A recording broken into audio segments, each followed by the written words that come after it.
श्री गणेशाय नमः। ओम नमः शिवाय। आज वट सावित्री का व्रत है। वट सावित्री पर सुहागनें अपने पति की लंबी आयु के लिए व्रत रखती हैं। वट सावित्री के वृक्ष के साथ सत्यवान और सावित्री की पूजा भी की जाती है।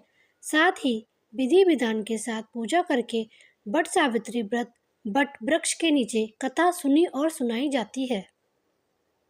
जैसा कि नाम से ही पता चलता है कि वट सावित्री व्रत में वट वृक्ष यानी बरगद के पेड़ का बहुत महत्व होता है। वट सावित्री व्रत कथा के पौराणिक महत्व, पूजा विधि और सावित्री सत्यवान की अद्भुत कहानी के बारे में विस्तार से जानते हैं।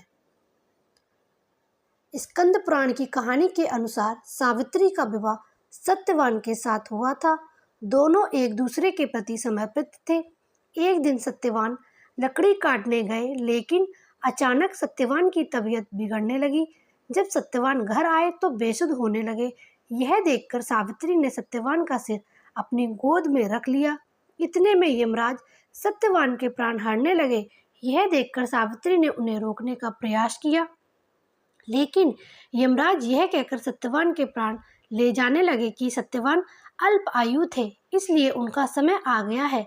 उन्होंने सावित्री को वापस घर लौटने को कहा, लेकिन सावित्री यमराज के पीछे आती रही। यह देखकर यमराज ने वापस लौटने के बदले सावित्री को 3 वरदान मांगने को कहा। सावित्री ने कहा कि पहला वर है कि मेरे सास ससुर की आंखों की रोशनी वापस आ जाए। दूसरा वर सावित्री का खोया हुआ राज्य वापस मिल जाए। तीसरा वर मांगते हुए सावित्री ने कहा कि मैं 100 पुत्रों की मां बनना चाहती हूँ।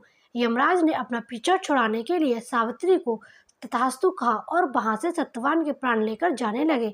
लेकिन तभी सावित्री ने यमराज को रोकते हुए कहा कि आपका दिया हुआ वरदान कैसे पूरा होगा जब आपने मेरे पति के प्राण ही हर लिए हैं।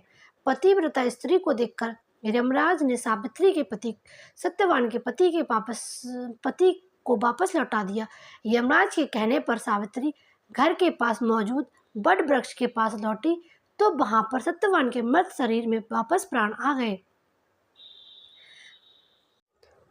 वट वृक्ष की पूजा करने से यमराज और त्रिदेवों की मिलती है कृपा। वट सावित्री व्रत कथा बरगद के पेड़ के नीचे की जाती है।